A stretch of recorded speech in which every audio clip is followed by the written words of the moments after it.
Muchísimas gracias por tenerme aquí. En primer lugar, muchísimas gracias a la Fundación Nuevo Periodismo Iberoamericano y a Jaime y a Teresita por liarme a venir aquí. Muchísimas gracias a la Universidad Diego Portales por traerme aquí.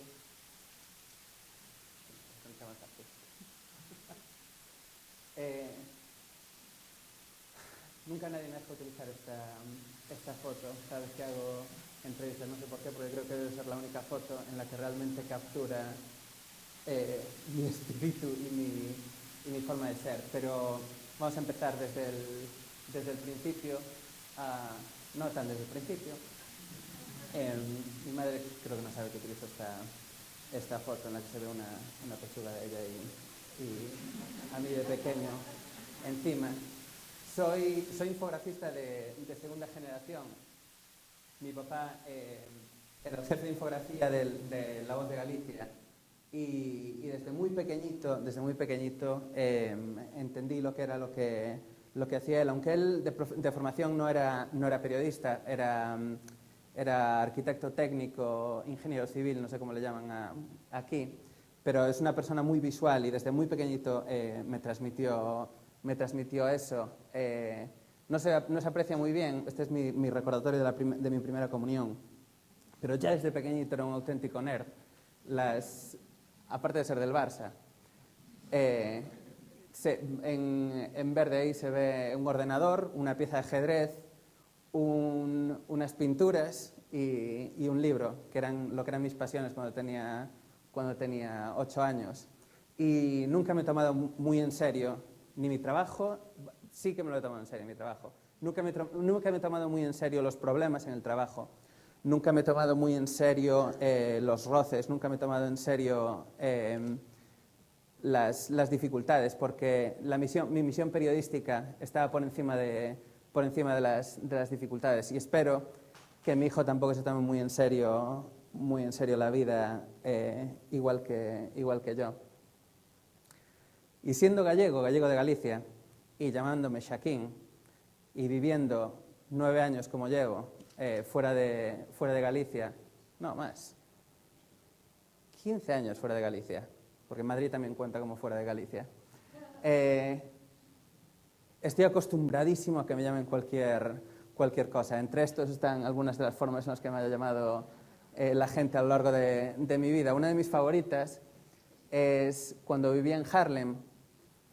El cartero, como en Harlem es mayoritariamente afroamericana, el cartero vio Xaquín y dijo, pues vamos a poner cualquier otro nombre étnico, a ver si da la casualidad de que es, y me bautizó como Yaguru.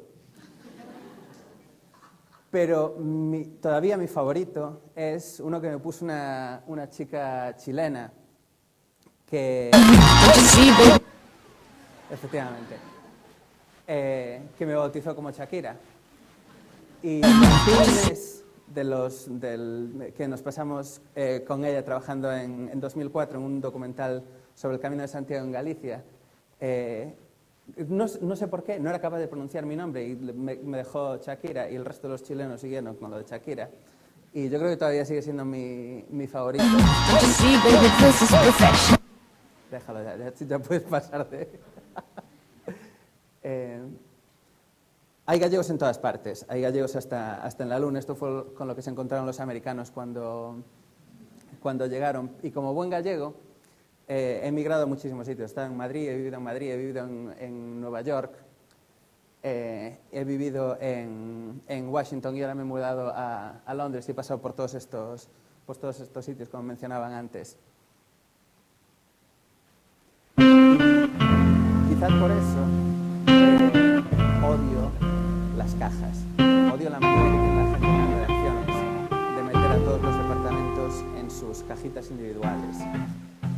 Quizá por eso, porque me he mudado muchísimas veces.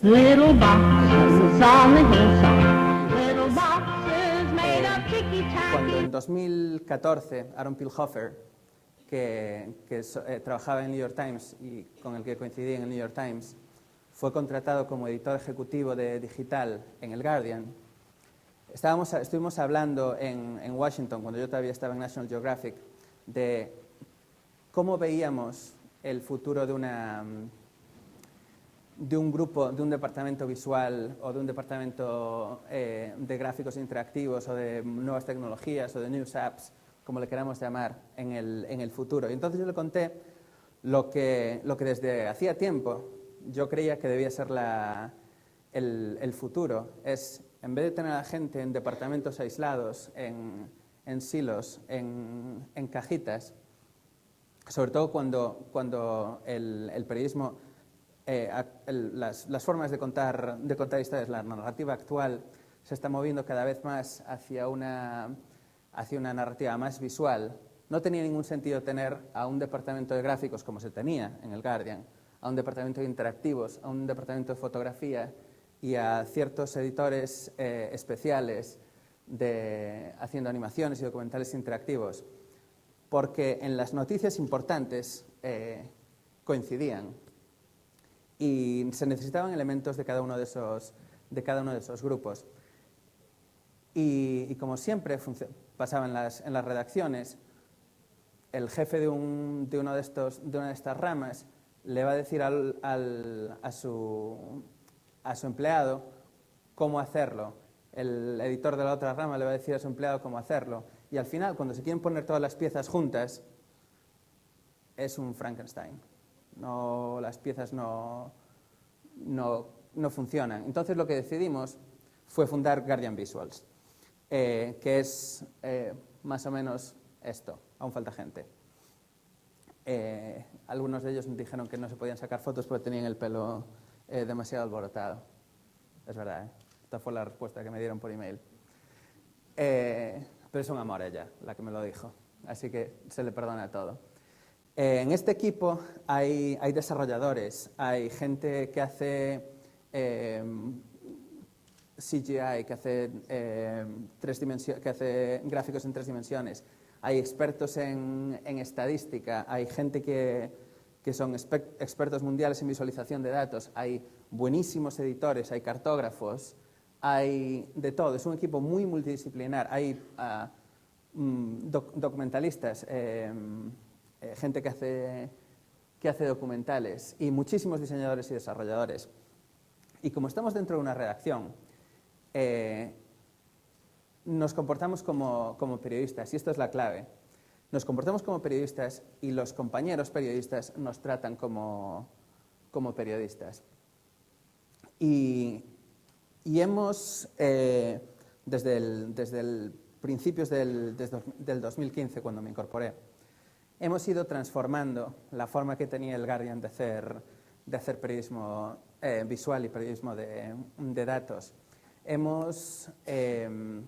Nos hemos reinventado un poquito a la visualización de datos, a pesar de que hagamos documentales interactivos y hagamos ensayos fotográficos. La visualización de datos sigue siendo fundamental. Sean Clark, uno de nuestros editores de proyectos especiales, tuvo la idea en verano de la mayor historia económica del verano, el descenso en la economía china y las repercusiones que podía tener internacionalmente.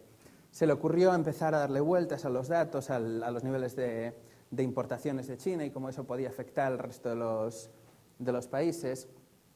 Y se dio cuenta que eran muchos millones de dólares lo que si un pequeño porcentaje de las importaciones chinas descendía, cómo afectaba a países que dependían sus exportaciones de China. Y uno de nuestros brillantes visualizadores de datos, con esos datos que Sean Clark es un ex compañero del New York Times.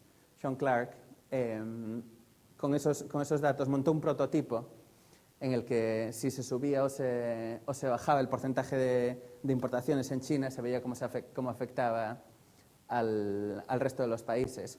Y esto podría haber sido perfecto, fantástico y clarísimo para entender la historia, pero le seguimos dando vueltas y yo estaba empeñado en que tenía que tener algún componente geográfico para ver cómo los países del sudeste asiático estaban más influidos, creía que podía haber un componente geográfico. Entonces hicimos bocetos y en el momento de bocetado, Sean Clark dijo, vamos a ver, lo fundamental aquí es ver qué pasa si China se cae, ¿a quién arrastra? Y con esa idea de si China se cae, ¿a quién arrastra?, fue con lo que nos dimos cuenta de esto. Al final funcionó. Nos faltaba la narrativa en el prototipo que vieron antes. Esto es narrativa. Esto es el interfaz que creamos, es una metáfora clarísima y muy efectiva de lo que pasa si China cae, cómo agarra al resto de los países de una manera distinta, dependiendo de la proporción de exportaciones que dependen de China. Funciona a veces. Y debajo, continuando con la narrativa, pues profundizamos más en ciertos aspectos de cómo era esa historia, de cómo eran, de qué commodities dependían cada país más o menos. Otra de las cosas, de los gráficos importantes que hicimos el año pasado, fue a partir de datos de una base de datos de 19 millones de registros que registraban absolutamente todas las compras, y esto es todo público en el Reino Unido, todas las compras y ventas de casas desde 1995, con dirección y precio. No sabíamos qué hacer con eso. La editora de datos llegó y dijo, tengo esto. ¿Qué? Iba a decir un taco, me he parado. ¿Qué hacemos con esto? ¿Cuál es la fórmula para tratar esto, para contar una historia con esto? Es tan rico, es tan interesante, podemos encontrar tantísimos patrones que no sé qué hacer. No sé qué hacer, básicamente. Y entonces nos juntamos en una sala y una de las chicas de nuestro grupo, una desarrolladora muy tímida, pero muy brillante, y solamente cuando habla tienes que escuchar, tienes que mandar al resto del mundo a callarse, porque si ella quiere hablar es porque tiene una idea brillante. Se le ocurrió hacer este índice de afordabilidad, de accesibilidad, gracias. Insisto, se me atrofia el cerebro trabajando tanto tiempo en inglés. Dividir tu salario entre 4, que es lo que... multiplicar tu salario por 4, que es las hipotecas que te dan habitualmente los bancos, y ver cuánto o qué poco te falta para poder comprarte una casa. Y con esa idea, el interfaz facilísimo y clarísimo de si te quieres comprar una casa al precio mediano con este salario, esta es la cantidad de territorio que no te es accesible. Y fue tan fácil, tan claro, todo reacciona, el mapa reacciona totalmente a tu input. Y lo hicimos tan sobre ti que creo que en los primeros 2 días de publicación tuvo 500.000 de visitas, y ahora mismo en diciembre, y esto no se sigue promocionando en ninguna parte, tiene 1.200.000 de visitas, porque la gente se ha dado cuenta de que esto, además de ser importante en el momento en el que lo publicamos, con otra serie de noticias sobre otros patrones que habíamos descubierto, era una herramienta para ellos para saber si se quieren mudar a algún sitio. Al final esto se convierte en una herramienta para los usuarios. Cartográficamente hicimos algunos trucos interesantes. Se ven niveles distintos de realismo dentro del mapa. Se ve fuera son... cada una de las unidades está completamente coloreada del color correspondiente. Si te acercas más son solamente las áreas pobladas densamente, y cuando te acercas más son solamente los edificios, que es el dato del que estamos hablando. Y otra de las cosas divertidas que se le ocurrieron a Apple es esa frase del final, que si realmente no podías en ese momento, en el 2014 o en el año que fuera, te decía que tenías que viajar atrás en el tiempo hasta el 2013 para poder comprarte la casa, un poco en plan expediente X. Y todas nuestras cosas funcionan en el teléfono. No solo funcionan en el teléfono y no solo son una experiencia al menos tan importante como el desktop en el teléfono, sino que muchas veces las pensamos para el teléfono. Y es fundamental, y no podemos ser frívolos, el Guardian no puede ser frívolo en esto porque, y estaba dando antes el dato, el 50% del tráfico del Guardian es en teléfono, en un día normal. En los fines de semana es el 70%, con lo cual no nos podemos tomar a la ligera bueno, a ver si nuestro gráfico, nuestra historia funciona más o menos bien en el teléfono. No, para nosotros, si no funciona en el teléfono, la mitad de nuestra audiencia no lo va a consumir. Y eso fue una de las filosofías fundamentales, de los pilares de cómo funcionamos en Guardian Visuals. Y otro de los pilares es tratar a nuestros desarrolladores, que sé que aquí, igual que en muchas partes de Iberoamérica y en España, no se hace, tratar a nuestros desarrolladores como periodistas. Este gráfico sobre los bombardeos en Siria y en Irak, sobre todo en Siria, que autorizó el Parlamento británico en diciembre, fue idea de un desarrollador de nuestro equipo.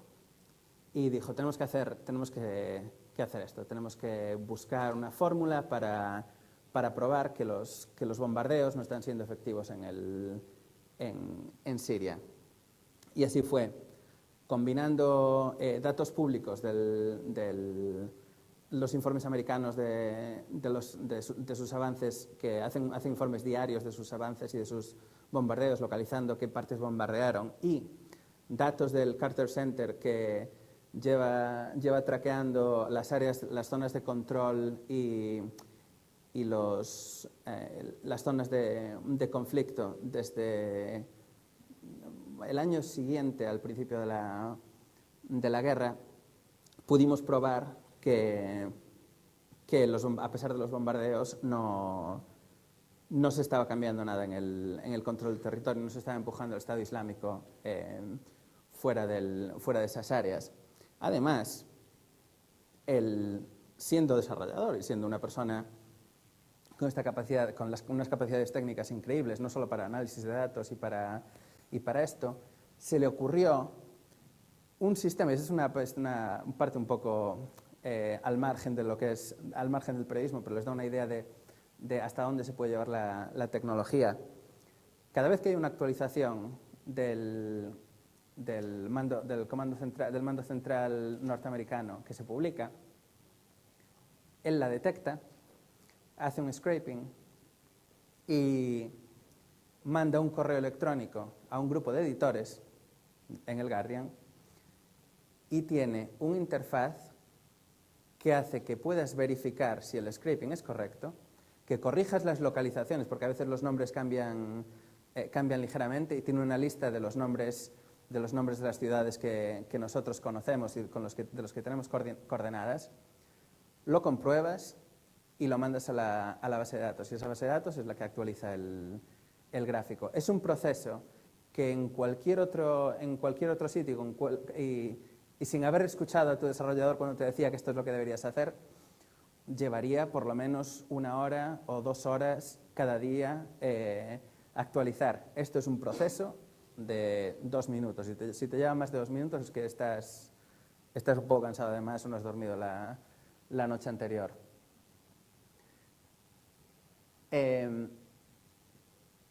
Teresita me contaba que le había impactado mucho este gráfico, esta historia que había hecho el Guardian. Y esta es otra de las historias que definen nuestro tipo de periodismo. Hicimos un análisis de los 60 millones de comentarios que se han dejado en el sitio desde 2007.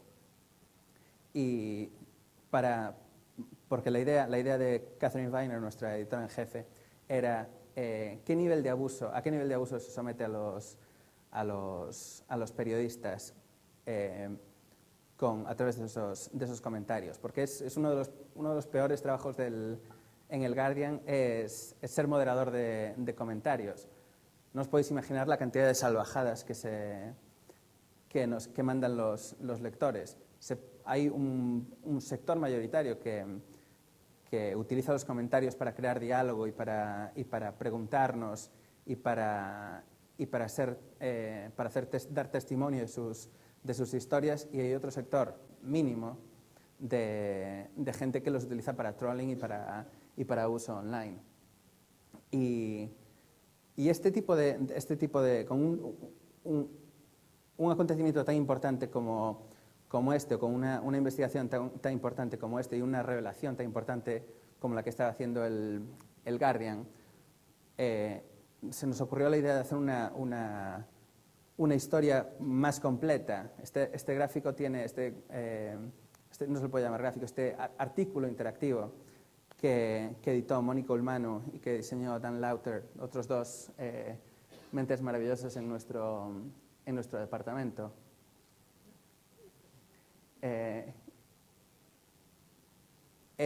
Tiene de todo. Tiene vídeo de testimonio, tiene análisis y visualización de datos, tiene incluso un quiz, un quiz interactivo pequeño en el que tú puedes jugar a ser el moderador y te damos las razones por las que nosotros estamos en acuerdo o en desacuerdo con lo que tú dices. Es un artículo muy completo, muy explicativo del tipo de periodismo que estamos haciendo. Y nos obsesionamos con cómo funcionan todas estas cosas en los dispositivos móviles, porque esta generación, este es mi hijo dándole caricias a mi madre a través del ordenador, esta generación es con lo que está creciendo. Por eso nosotros hemos conseguido efectivamente darle la vuelta a nuestro proceso de trabajo. Le damos la vuelta a nuestro proceso de trabajo o cómo hacer que tus colegas te odien, porque al final lo que supone es que tienes que hacer 2 veces el mismo trabajo. Nos hemos dado cuenta obviamente es un lienzo más pequeño y es vertical y es geolocalizado, aunque la mayoría de estos nuevos ordenadores también son geolocalizados. Pero nos hemos dado cuenta en este año y medio de que la gente lee diferente y se relaciona diferente con estos dispositivos, interactúa distinto, y que muchas veces tenemos que utilizar formas de expresiones del contenido distintas. Y no pasa nada. Hay cosas que funcionan en el ordenador de escritorio y hay cosas que funcionan en el teléfono muchísimo mejor. El nivel de compromiso de la gente a la hora de estar leyendo una historia en el teléfono es distinto a cuando están sentados en la oficina o en la casa con el ordenador. Y hay muchísimas más cosas. Los vídeos no se pueden iniciar automáticamente, así que todas las cosas como el Snowfall o como otras experiencias no tienen mucho sentido en el teléfono. Y los límites de datos hacen que tengamos tenemos que tener cuidado con el tamaño de nuestros artículos y de nuestros gráficos, porque la cantidad de datos que se pueden transmitir a un teléfono son muy poquitas, son mucho más lentos que un acceso a Internet en un escritorio. Y lo hicimos desde el principio. Esta parte la podemos hacer más rápido. Lo hicimos desde el principio, desde las elecciones, en febrero, un mes y poco después de estar el equipo formado. Hacíamos estas cosas que después se traducían al teléfono, simplemente pues, achatando la pantalla. Otras veces utilizábamos recursos similares a los que utilizábamos en el escritorio para el teléfono. Si le tenías que dar a un botón para hacer un stepper, los utilizábamos igual. Les dije que los vídeos no se pueden iniciar automáticamente en el teléfono, pero no solo eso, sino que además te ocupan toda la pantalla y te rompen la narrativa. Nosotros descubrimos una fórmula para hacerlo utilizando algo que se llama Canvas, y uno de nuestros desarrolladores se pasó tiempo haciendo que los vídeos se pudieran dar a play en el contexto de la historia, así que siempre estuvieran en contexto con los demás elementos. O a veces simplemente no utilizábamos el vídeo y utilizábamos unas tecnologías como el WebGL. Esto no es vídeo, esto es 3D renderizado directamente en el ordenador, que también se puede utilizar en el teléfono. Por cierto, este gráfico, cuando yo ya había visto más o menos cómo funcionaba, pero no había visto la versión terminada en el teléfono, y estaba de vacaciones. Y de hecho, cuando me enteré cuando lo publicamos, estaba en tren desde Coruña a Santiago, en Galicia, y en los trenes en España la cobertura es mínima, malísima. No solo descargó perfectamente, sino que era una maravilla de utilizar. De hecho, se lo dije al chico que había trabajado en él, que era una auténtica gozada ver esto en el teléfono. Y cosas como esta también están especialmente diseñadas para ser útiles en el teléfono. Pero hay otras que no es ya que funcionen en los dos soportes, sino que las pensamos directamente para ser experiencias fantásticas en el teléfono. Esta, de hecho, en el escritorio, bueno, vale, sí, es un juego más o menos divertido, pero esta, como podéis ver, el interfaz está pensado para jugar con él en el móvil. Esto es construye tu propia alianza electoral.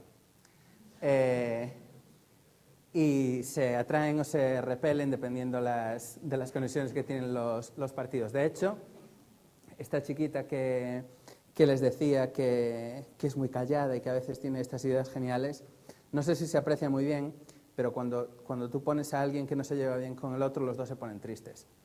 Cambia la fotografía que utilizamos y se ponen tristes.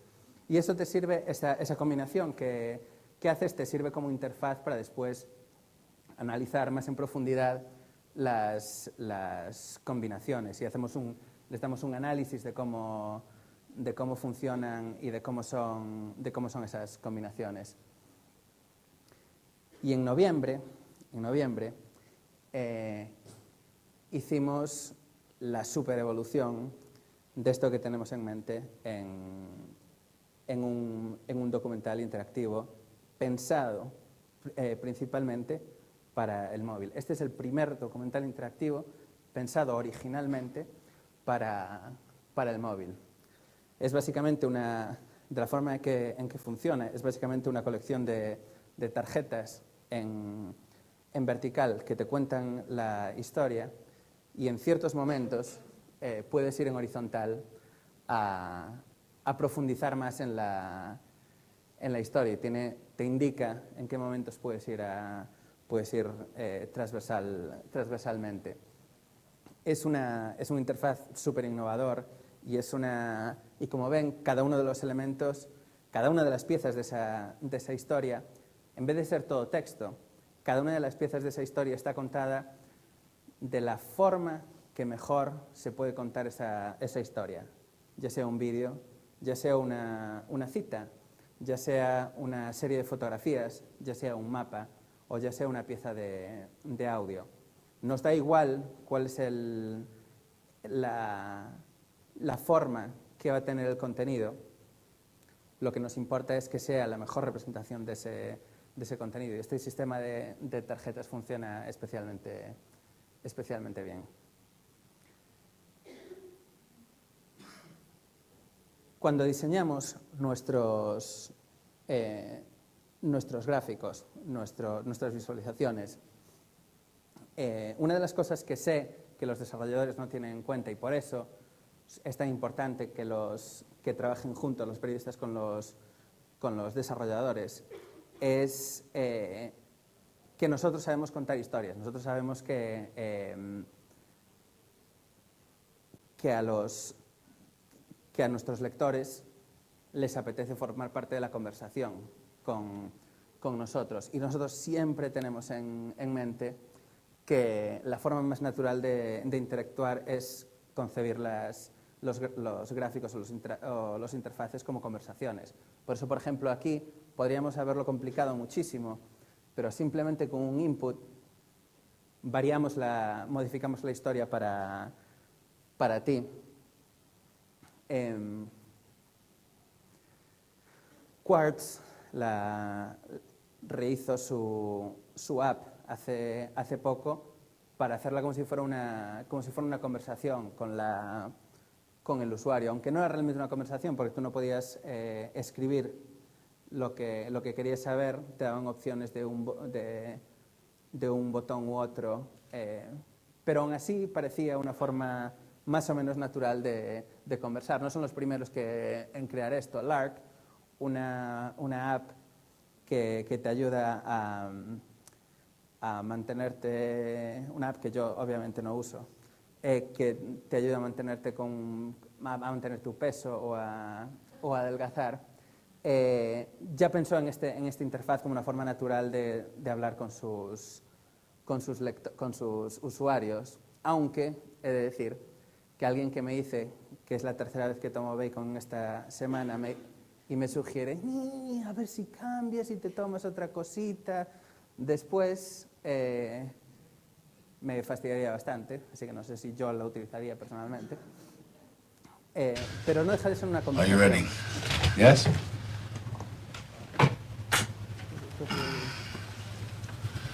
Say your name. Qué pena que no se oiga. Freddie Quill. Say it again. Freddie Quill. Ahí se oye. Say it again. Freddie Quill. Say it again. No sé si Freddie has visto Quill. esta película. Might as well say it one more time just to make sure you know who you are. Freddie Quill. Are you thoughtless in your remarks? I usually put some tolerance in. Le pregunta Do you linger at bus stations for pleasure? y le pregunta No. si sus fallos Do you get muscle pasados spasms for no reason? le afectan. Y No. se lo pregunta 50 veces. Y muchas veces, Do you pass cuando failures bother diseñamos you? interactivos, no nos damos No. cuenta de que le estamos you preguntando pass failures 50 veces bother por lo mismo No. a nuestros lectores. Les estamos Do you haciendo, pass failures bother you? mira, dime esto, y dime esta otra cosa, y dime esta otra cosa No. de más allá. Do you Y pass todavía no failures les in life? hemos revelado absolutamente nada de lo que le queremos revelar. Les hacemos 50 preguntas y al final le damos una respuesta obvia. Y es una frustración tremenda. No sé si cuando pensáis en historias de este tipo os ponéis en los zapatos del lector. Nosotros lo hacemos siempre. Pregúntale una cosa y respóndele. No le preguntes 50 para hacer el modelo de respuesta customizada que tú en tu cabeza crees que es la mejor. Respóndele. No hagas que esté contándote toda su vida para que después le digas, sí, tienes 35 años, eres blanco y de España. Y eres bajito. No le des una respuesta obvia. No hagan interactivos raritos. No los hagan de manera que tengan conversaciones extrañas con sus lectores. Si una cosa hemos hecho satisfactoriamente y exitosamente en el Guardian este año ha sido invertir las prioridades. Ha sido trabajar desde el móvil al escritorio al papel. les contaba ayer a Jaime, a Mónica y a Teresita que yo puede ser que sepa mucho o que la gente crea que sé mucho de visualización de datos o de multimedia o de información visual, pero yo lo que realmente soy es... Esta es mi pasión. Soy chef. Que se lo pregunten a mi hijo y a mi mujer y a mi hermana, que esto es lo que le preparé para su cumpleaños el año pasado. Son esferificaciones de chorizo falso con jamón y setas y otras cosas fantásticas y crema catalana. Ahora tengo una antorcha y ya puedo hacer las cosas que hacen los chefs. A mi hijo le encanta comer así, como se puede observar. Disfruta de la comida, que es una maravilla. Y uno de mis días favoritos para trabajar en un periódico son las elecciones, las noches electorales. En mayo del año pasado fueron elecciones nacionales en el Reino Unido y le contaba a alguien me preguntó, ¿cuántas noches electorales has cubierto? Y creo que sin contar ciertas elecciones más pequeñas, a lo mejor son ya entre 15 y 16 las noches electorales que he cubierto. Y una de mis cosas favoritas es, ya que la gente se va a pasar toda la noche allí, es alimentarlos. Y siempre hago una empanada gallega y llevamos... En este caso es un poco más heavy. Alguien llevó whisky, mi jefe llevó whisky. Y tuvo un cierto sentido porque al final ganó el partido conservador y tuvimos que ahogar nuestras penas en alcohol a mitad de la noche. Pero siempre los trato con mucho cariño porque es un auténtico suplicio trabajar las noches electorales, porque lo único que tienes que hacer es todo el trabajo que hiciste hasta ahora, cruzar los dedos y que no haya nada que se rompa, pensar, una vez obtenidos los resultados, qué tipo de análisis se puede hacer para la mañana siguiente, salir con un análisis bueno y efectivo que le cuente a la gente qué es lo que pasó en la noche. En este caso, fue nuestro primer test como equipo y empezamos desde el teléfono, que sabíamos que era lo primero que iba a utilizar la gente. Desde el teléfono diseñamos cómo se vería en el desktop. Partes de eso estaban en la portada y con esos elementos diseñamos lo que se iba a hacer en el papel al día siguiente. El sábado, la cobertura que hicimos de las elecciones fue absolutamente, está mal que lo diga yo, fue absolutamente increíble. Ningún otro medio hizo nada que se asemejase a esto y aprovechamos absolutamente todo lo que habíamos hecho en digital para esto. ¿Qué pasa?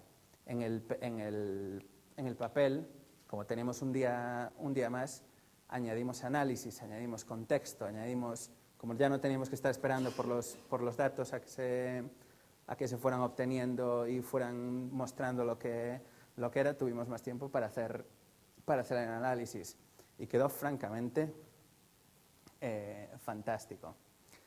De la misma manera, no sé si habéis oído de los Panama Papers, una pequeña noticia sin apenas repercusiones internacionales. Helena Bengtsson, la editora del equipo de datos, y Fielding Cage, editor de proyectos especiales en Visuals, trabajaron muchísimo en la presentación, el reporteo de este trabajo, y Chris Clark, el subdirector de diseño. Y este es otro ejemplo de pasar del digital al papel. Esta banda debajo de todo, con las fotografías de los edificios que habían sido comprados por por empresas offshore de gente de magnates británicos y de magnates internacionales, que ocupa 2, 3 páginas. Fielding y Helena lo pensaron primero para el digital. Helena hizo una serie de análisis de los Panama Papers, después los relacionó con las empresas que estaban en el Reino Unido, y después los traqueó los individuos que eran responsables por eso, y pensaron la historia y pensaron la presentación en Internet. Y el día anterior dijeron, mira, podemos hacer esto en el papel, y reaprovecharon lo que habían hecho para hacerlo en el papel. Y fíjense cómo pensamos en qué importancia le damos al teléfono, que ahora que hemos hecho nuestra librería de presentación de datos, que es simplemente lo único que tienes que hacer es coges tus datos, los metes en una caja de texto, te los parsea, eliges el tipo de visualización y puedes editar la visualización muy fácilmente. La hemos pensado específicamente para funcionar en el teléfono. Cuando lo mostramos al mundo hace cosa de 2 semanas, la gente, claro, todas las librerías de este tipo, nadie las ha pensado nunca para que funcionen específicamente para el móvil. Y en el espíritu del Guardian ya hemos dicho que la vamos a abrir para todo el mundo en verano, para que lo puedan utilizar, para que la puedan modificar quien quiera, y para que los periodistas puedan por fin pensar de manera visual cómo quieren presentar los datos, cómo quieren probar visualmente sus hipótesis en texto. Y para acabar, siempre me gusta hacer algún tipo de predicción de hacia dónde se va a mover la tecnología en el periodismo, aunque muchos de ustedes ya habrán visto ejemplos de este tipo. Este es Robert De Niro, no es de broma, este es Robert De Niro, en Tribeca, probando nuestro documental en realidad virtual. La otra cosa que hemos hecho en Guardian Visuals es crear nuestro primer documental de realidad virtual. Y a diferencia de otros medios de comunicación que han hecho cosas más divertidas, más ligeras, el Guardian, muy en su línea, ha hecho un documental de 9 minutos sobre aislamiento en prisiones en Estados Unidos, que es un problema gravísimo en los Estados Unidos, y que se presenta esta semana en el Festival Internacional de Cine de Tribeca, y que va a salir dentro de unas pocas semanas en la tienda de apps de Apple. Y con esto les dejo. Muchas gracias.